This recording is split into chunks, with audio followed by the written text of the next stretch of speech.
Hey everyone, welcome to MoveM Live. Maybe you have asked yourself, is it possible to learn how to dance on the internet?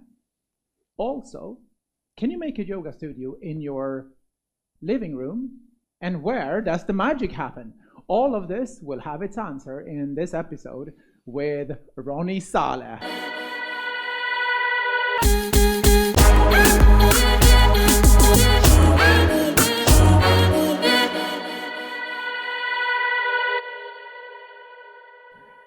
Welcome to MoveM Live. We are here in Stockholm today, and we have the great honor to meet Ronie Saleh. How are you doing? It's my honor to be here, MoveM Live. Thank you for having me.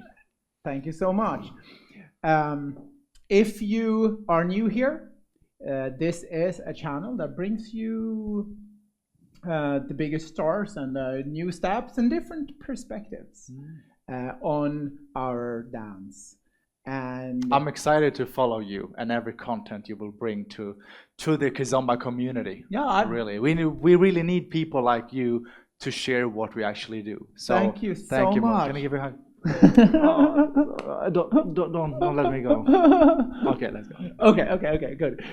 So today we're going to speak about your smoking hot online courses. That's right. For you guys to get a sense of how that might look, we're gonna show them something from your previous course. Bring it on. Remember that we started with connection, disconnection. We started with regretting moves in the Lady Saida cross leg. We went from Lady Saida open up, right? We also did the leg push to the side, come back. We did the lifting with the leg, and so on. Let's see what we can melt. And from here, you can use your hand if you want. You do a quick Mensaida. So we're here on 5 and 6. Then you do a quick now. 7, turn 8. Life is good with counting and 4 angles. 5, 6, 7, let's go. 1, 2, 3, 4, 5 and 6, 7, 8. 1, 2, 3 and 4 and 5, 6, 7 and 8. 1, 2, 3 and 4 and 5, 6, 7 and 8. 1. Yay! We're back. Amazing. Thank you. So for the first question, is it possible to learn how to dance on the internet? My answer is absolutely yes. Absolutely yes. Since we launched the first course, the intermediate course in summer 2018, and now since the last weekend, the beginner improver course, we have sold 200 courses at least, and 200. That's amazing. And we get feedback that people wants more and more. So I don't think online is the only way you should learn to dance, because we need to go. This is why it's called social dancing, right? So you need to go to workshops. It's nice to go to festivals, but people don't have time, People cannot go to festival two times a month. So I think that online gives them more time. They can look at it in offline mode, in their mobile phone, in their tablet. So seems amazing. If you combine it, I think it's a very good thing to do. So you wouldn't say that learning how to dance online would be like unsocial dancing? I think that we learn very differently, and I think that the more ways we can learn the thing we want to improve at, the better perspectives we can have. So some people feel that in festivals there are too many people and that they don't learn. Some people feel that they learn the best in festivals. So we have like different kind of people. But I think that for everyone, the more perspectives you have in learning, in the learning process, the more you will learn. Indeed. Cool. How did you get the idea? It wasn't me actually. No? No. Norbert. So who comes up with your idea? Yeah, so there was a participant called Norbert. Yeah. Shout out to Norbert. Yeah, my bro today. So he came to me like 2.5 years ago, and he said, Ronnie, your workshops are so good. I just wished more people could take part of this. So that was his third festival with me. He was like, where are you next? Where are you next? And I'm like, yeah, he was like in stalking 1 week, you, like yes, following you yes, everywhere. Yes. So he came, and then in the third festival, he said, Ronnie, like you focus not on the steps, you focus on what makes the steps.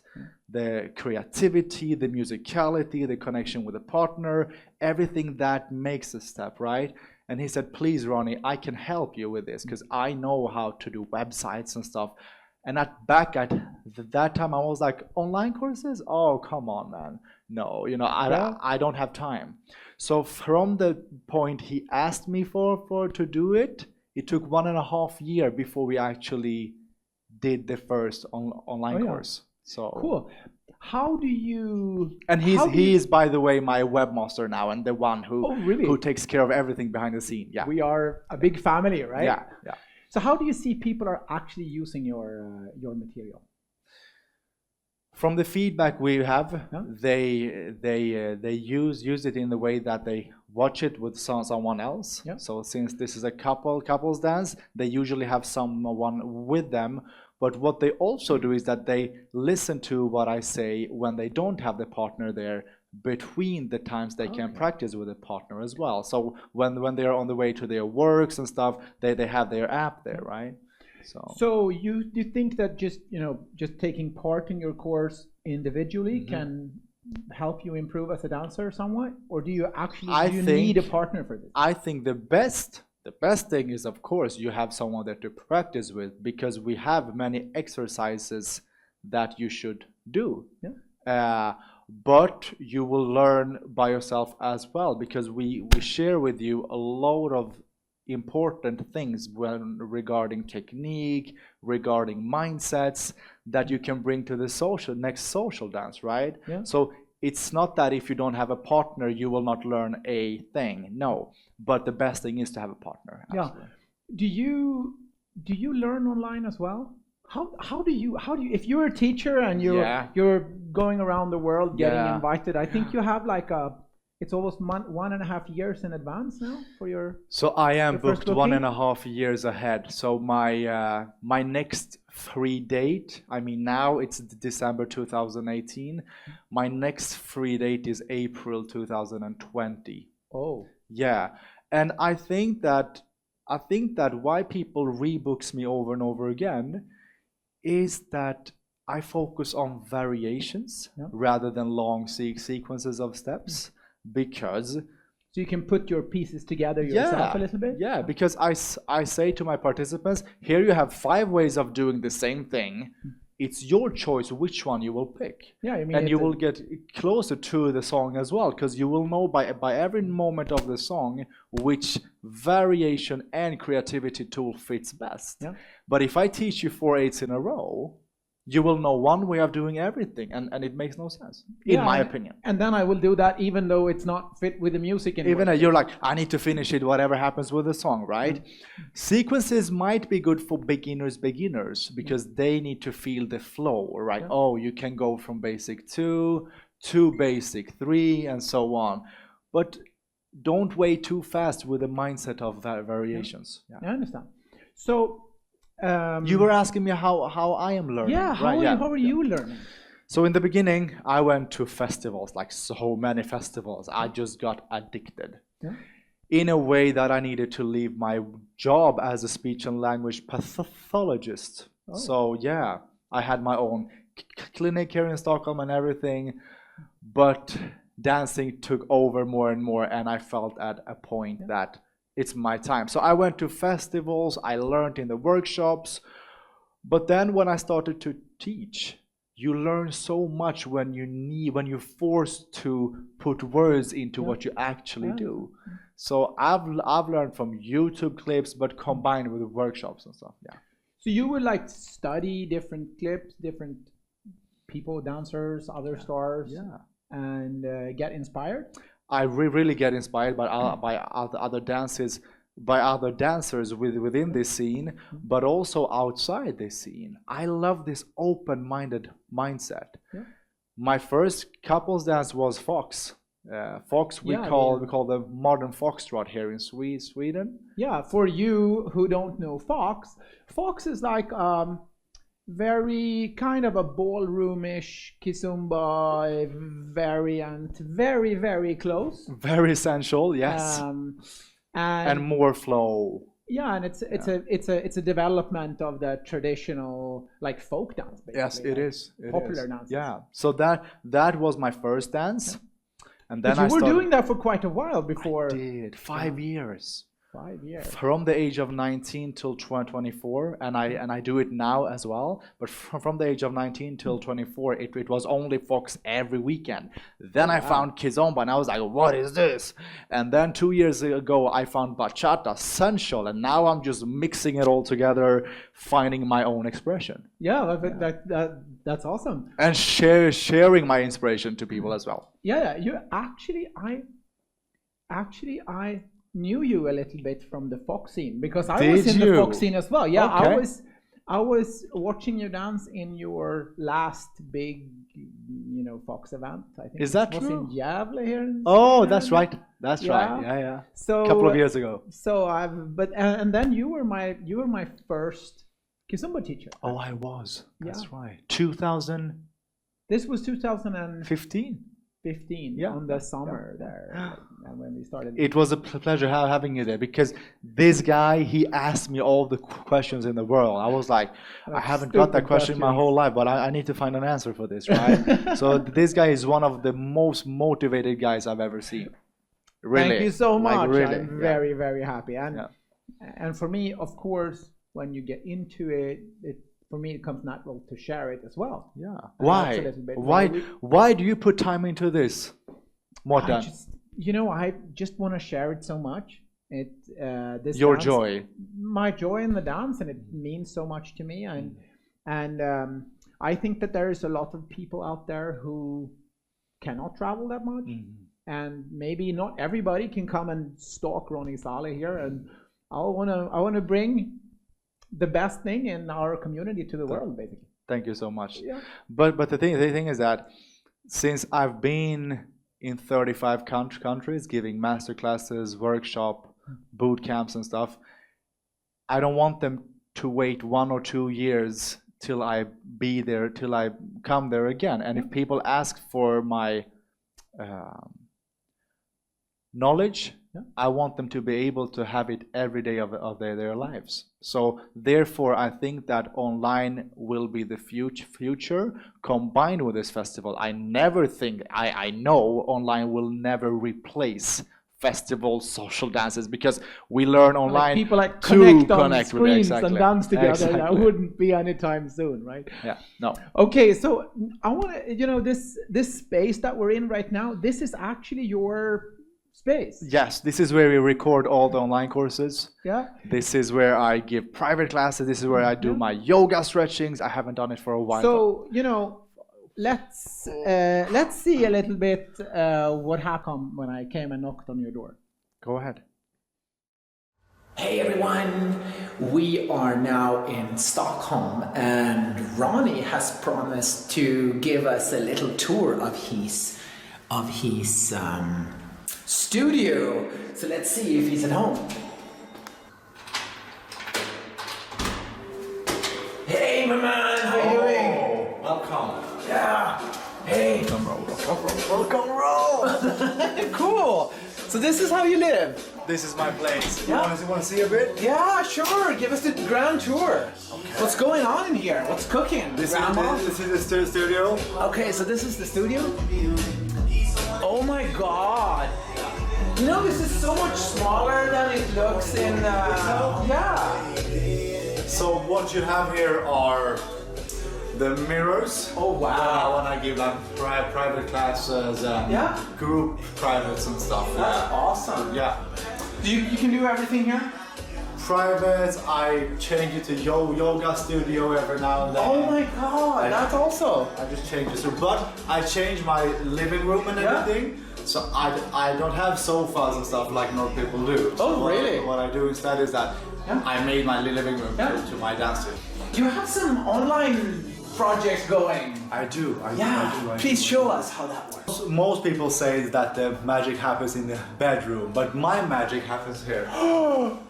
Let's see what we have. This feels like this MTV crib. Yeah, like Ronnie and his crib. But this is not that big, you know. Oh, it's not that. Oh So my here God! it is. Here's. It's a bit dark here. I Yeah. need to fix but as you see here, when I work, I also have pictures of where I want to be. You know, like I want to be strong. I want to do meditation. I want to be able to lift someone.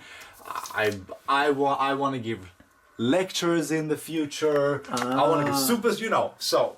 So you want to be like the dancing world's Anthony Robbins or something? You can stand for that. No, no, but yeah. So this is where it happens. Yeah, where I edit all my videos before I post them on my YouTube channel, Ronie Saleh, or on my Facebook. So, the space we're in right now. Now you know how I live. You know, we were talking a little bit here when we were doing the opening boxes and cupboards here in your apartment. You were talking about your visualizations, and I thought that was very interesting. You do a lot of Meditation, mindfulness. Yes, I try. I try because my main goal, my only goal for 2018 was consistency. Yeah. In everything I do. Okay. Meditating, dancing, not dance for 2 weeks very intense and then not dance for 2 weeks, you know. Just this is part of my life. Yeah. So same goes with visualization. Yeah. Tell us about how you use visualization in your artistry. So mostly whatever happens in your life, you first seen it happen in your mind, right? You want something and then you go for it. You want to learn something, you want to go for it, right? So same thing goes for when I in the beginning, you know, I really wanted to teach, right?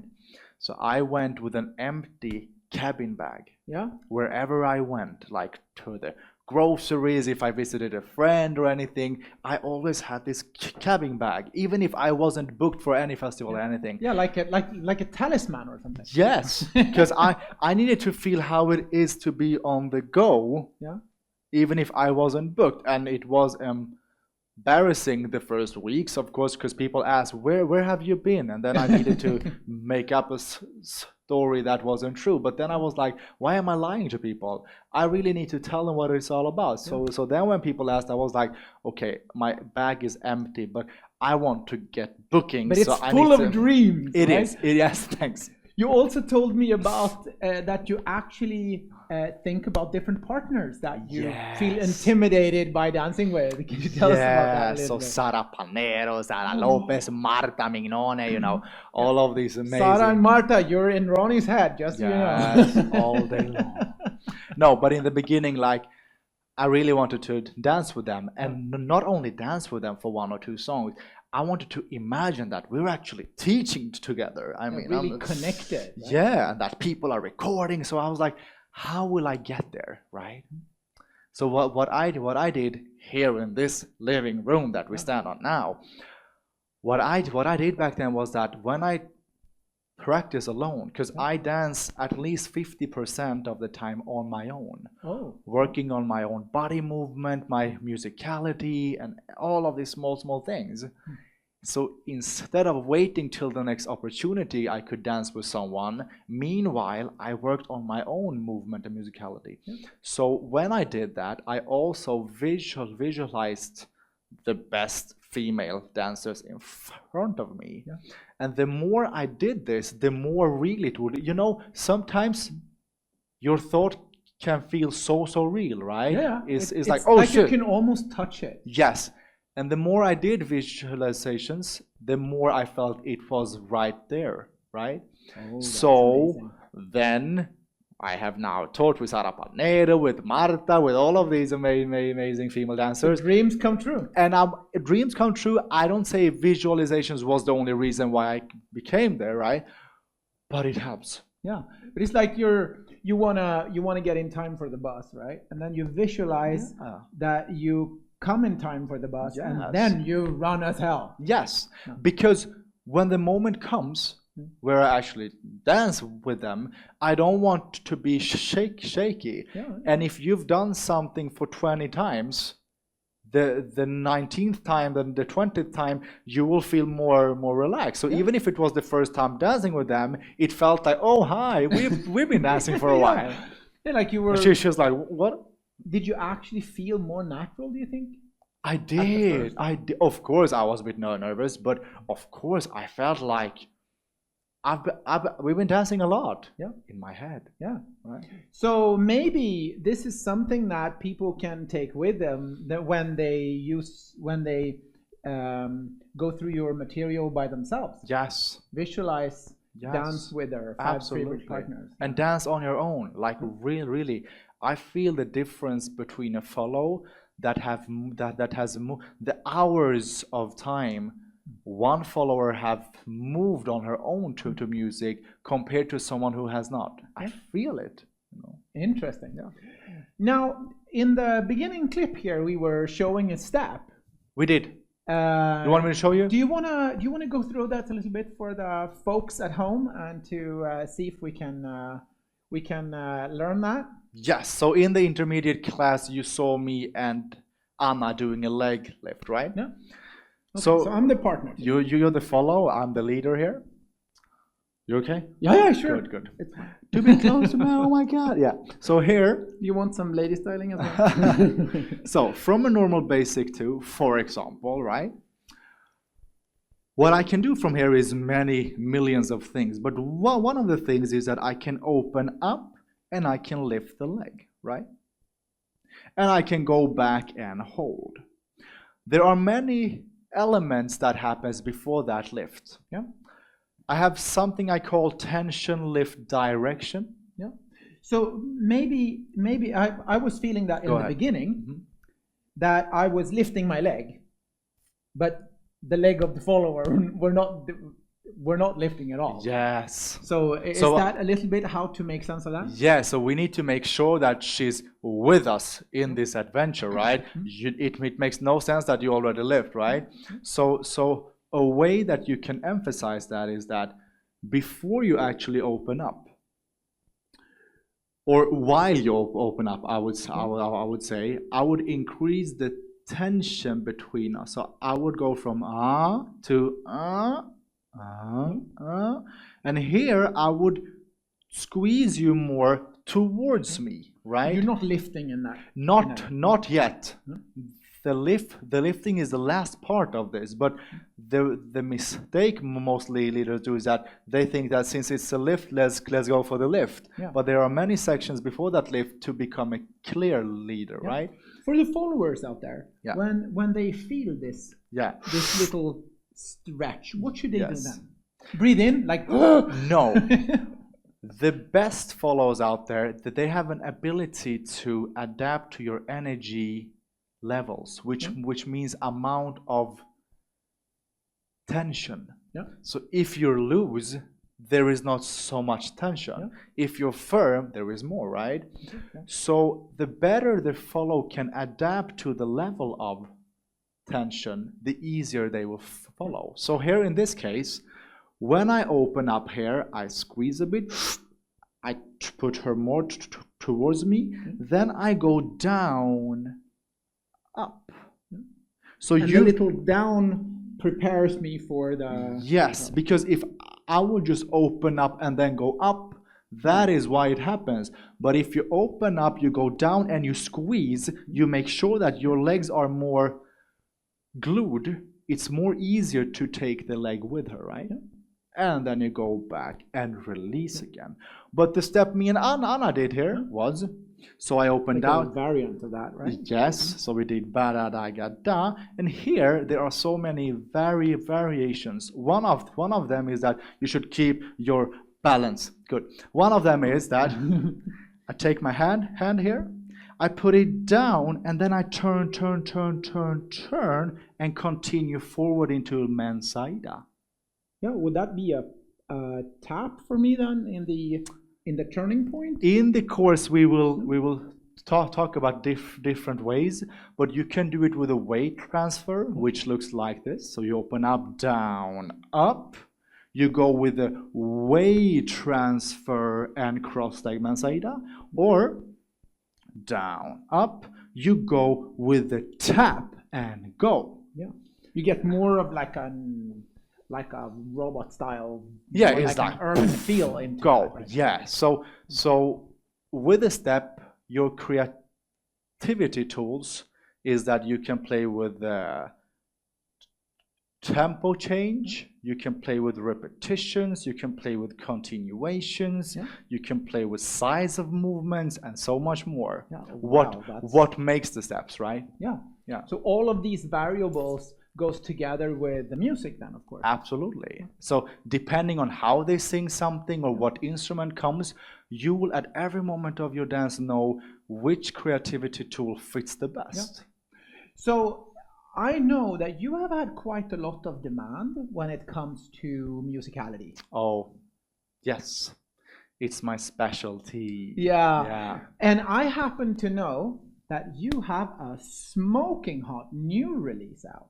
I do. There's new courses out that There focus is. on musicality. Do you want to say something about them?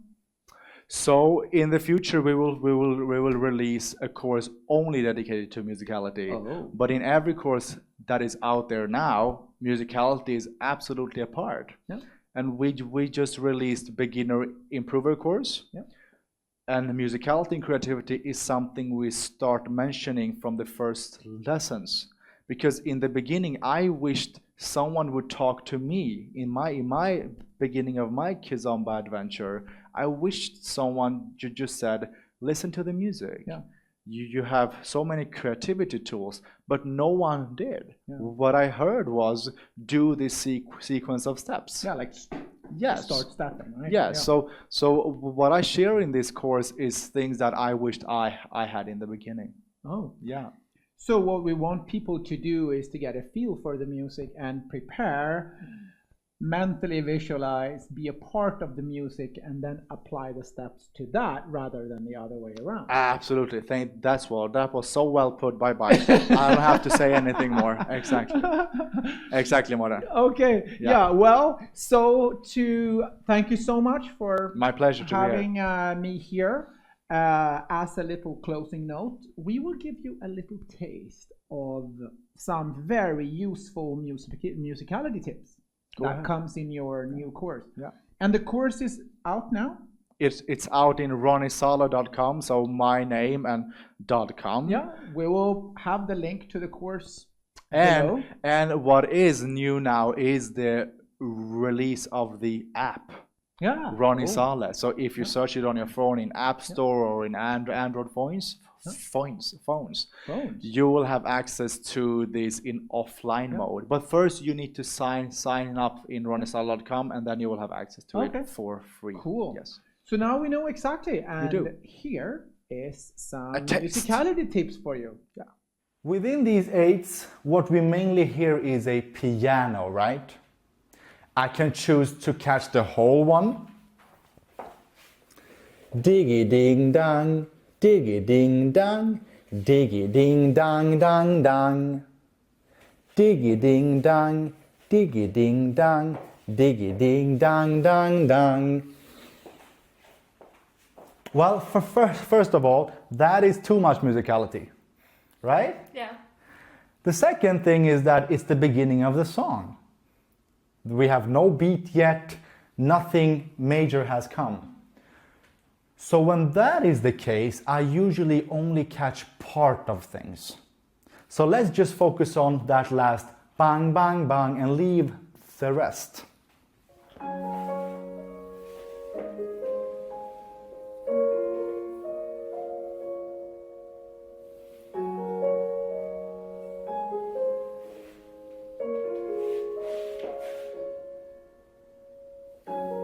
Right? What we also can do is that we can leave the last one for her to see if she also pays attention to the song or if she is like desperately following me, right? So I catch the first one. And if I want her to catch the second one, I need to be on spot.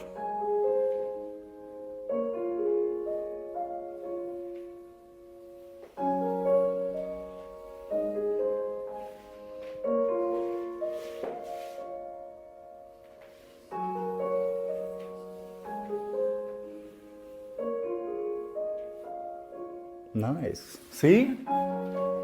So now we are in the adventure, but we are in a shared experience when catching things, right?